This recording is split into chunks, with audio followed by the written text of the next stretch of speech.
Hello dear students, how are you? Today we will discuss science worksheet number 66, subject science, class 10th.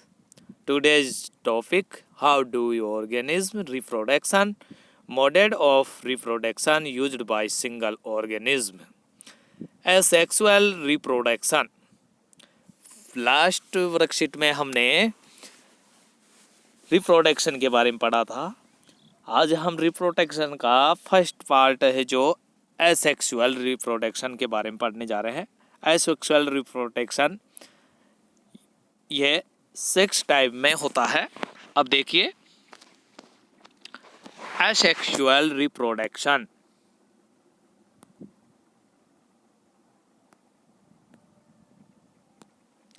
यहाँ पर है fusion, budding, spore formation, regeneration, fragmentation, vegetative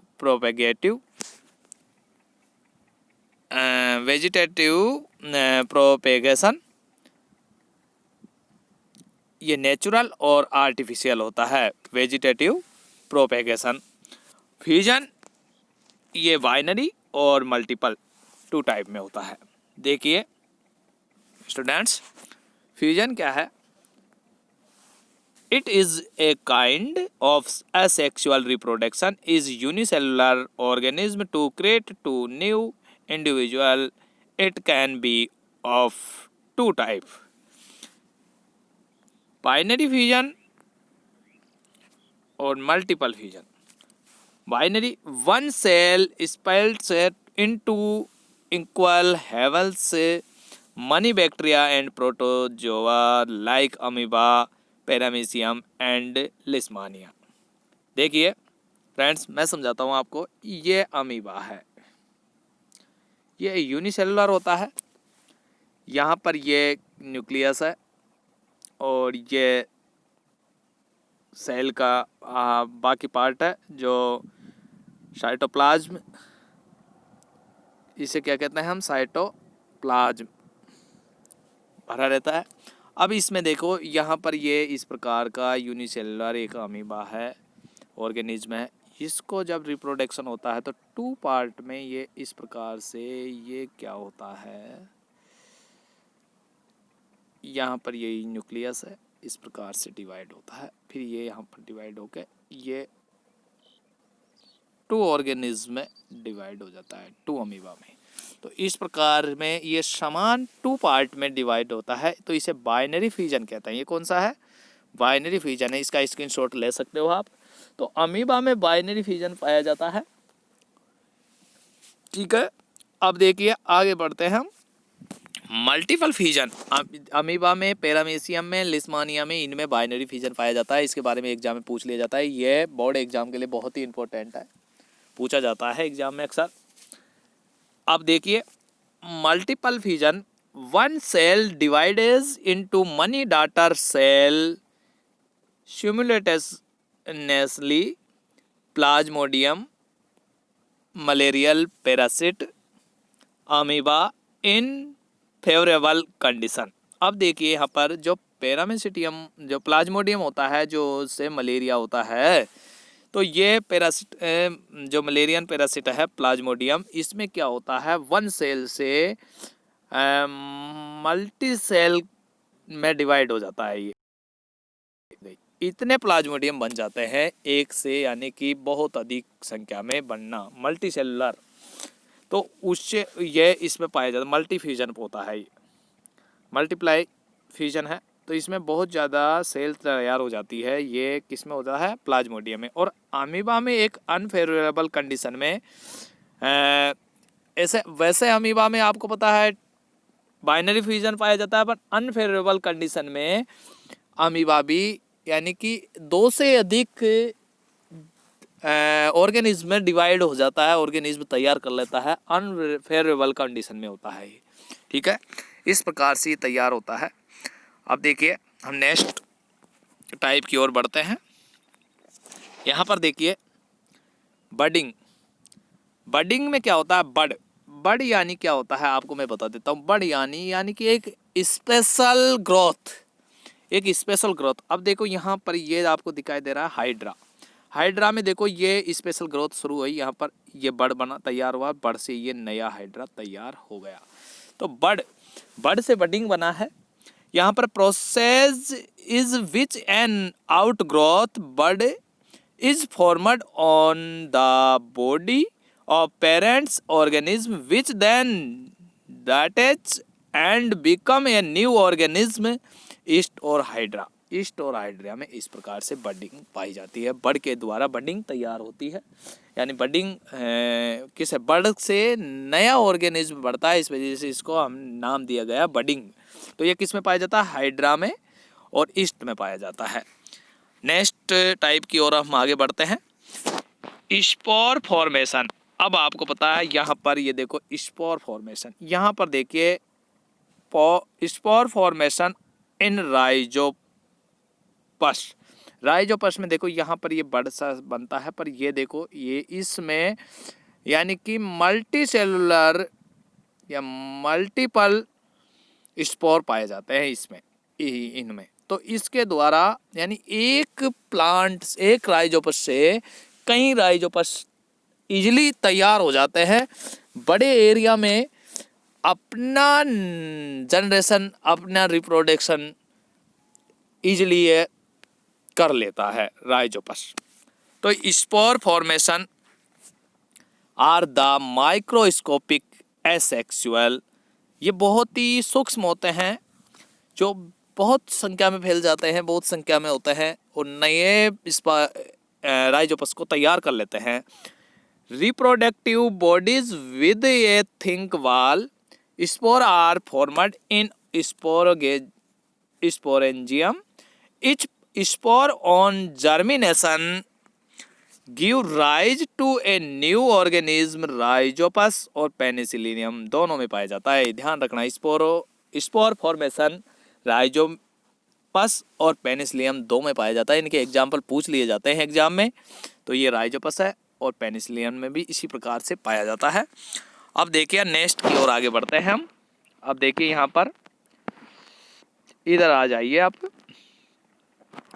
मैं आपको बिल्कुल easily अपनी भाषा में समझाने जा रहा हूँ। देखिए फ्रेगमेंटेशन का मतलब होता है किसी को छोटे छोटे टुकड़ों में बांट देना, यानी किसी को छोटे छोटे टुकड़ों में डिवाइड कर देना, छोटे छोटे पार्टों में डिवाइड कर देना फ्रेगमेंटेशन कहलाता है। छोटे छोटे टुकड़ों में डिवाइड होना फ्रेगमेंटेशन कहलाता है। तो इसमें in this process the organism breaks up into 2 या more fragments and each fragments then involve into an adult organism spirogyra. देखो इसमें क्या होता है, ये स्पायरोगायरा छोटे छोटे टुकड़ों में टूट जाता है और ये प्रत्येक इसका टुकड़ा नए स्पायरोगायरा को, एडल्ट स्पायरोगायरा को तैयार करता है।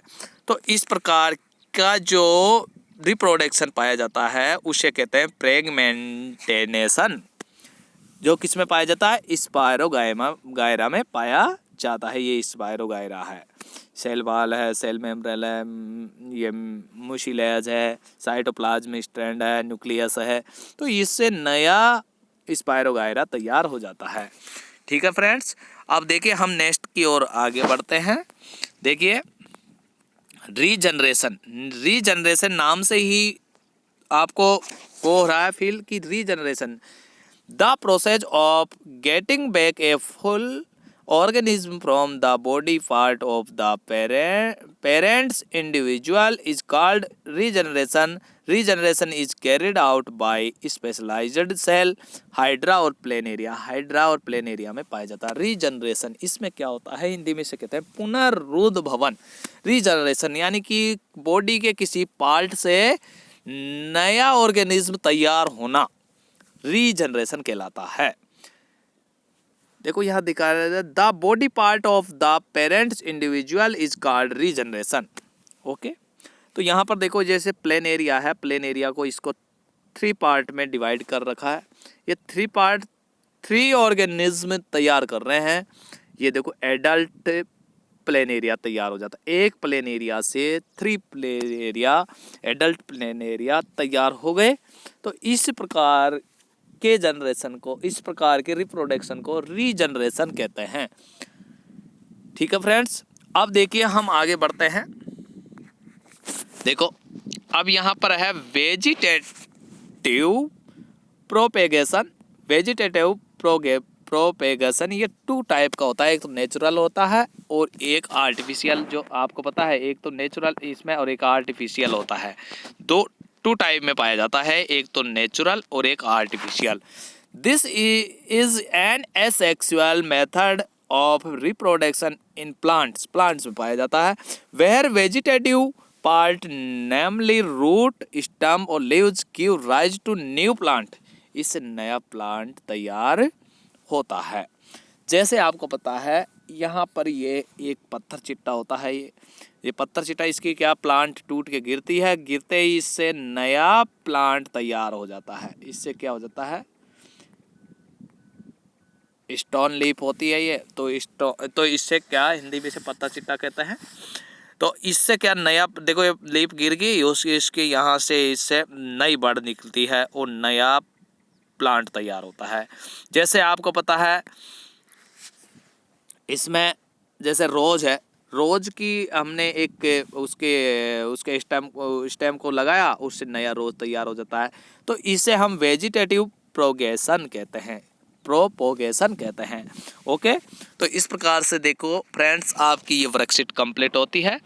हम देखते हैं अब आपके क्वेश्चन को देखते हैं। Let's is practice question. अब देखो इनके सबके मैंने पीडीएफ क्वेश्चनों की आंसर सहित पीडीएफ बना रखी है, वो आपको दिखाता हूँ। पहले इन क्वेश्चनों को देख लो।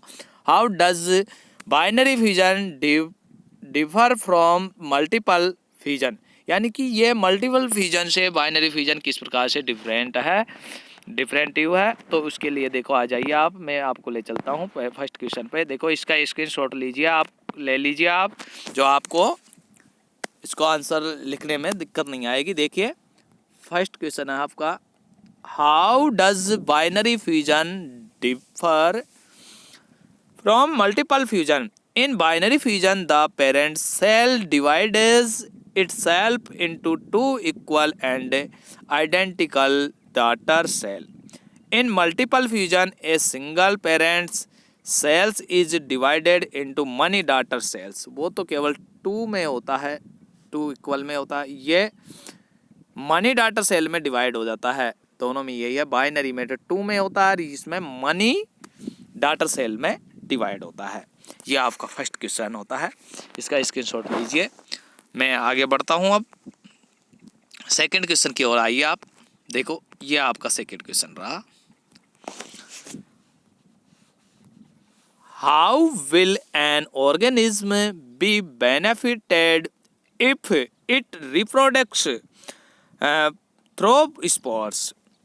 The spores are covered by thick wall that protect them until then come into contact with suitable moisture surface and can begin to grow. Large number of spores also provide survival benefits. यानी कि ये बहुत बड़े area में cover कर लेता है और ये बिल्कुल पैक्ड, उसमें स्पोर्स पैक होते हैं और बहुत अधिक संख्या में होते हैं। तो ये आपका सेकंड क्वेश्चन का आंसर है। अब देखिए हम चलते हैं नेक्स्ट क्वेश्चन की ओर, आपके थर्ड क्वेश्चन की ओर। देखिए ये आपका थर्ड क्वेश्चन है,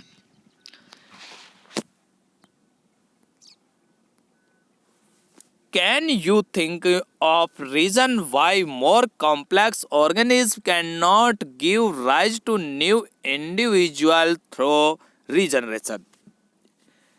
Complex organism not merely random collection of cell. Specialized cell are organized in the as tissue are organized in organ.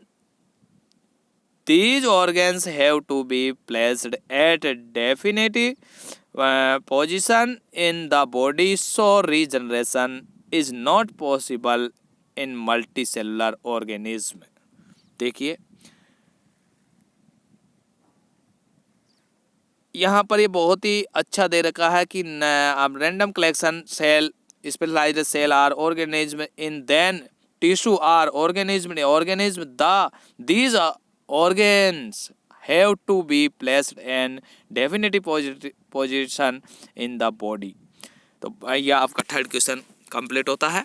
अब हम फोर्थ क्वेश्चन की ओर चलते हैं। आपका फोर्थ क्वेश्चन देखिए, यह आपका फोर्थ क्वेश्चन आ गया। Why is vegetative propagation practiced for growing some type of plants? Plant raised by vegetative propagation can bear flower and fruit early than those products from seed। यानी कि इसमें क्या होता है, सीड की ज़रूरत नहीं है, बिना सीड भी हम नया प्लांट, नई उसकी जनरेशन तैयार कर सकते हैं। Such method also make possible to propagation of plants such as banana, rose, jasmine that have lost the capacity to product seed. Okay, इस प्रकार से आपके फोर्थ क्वेश्चन कंप्लीट होता है। इस प्रकार से आपकी ये वर्कशीट भी कंप्लीट होती है। Friends, thanks.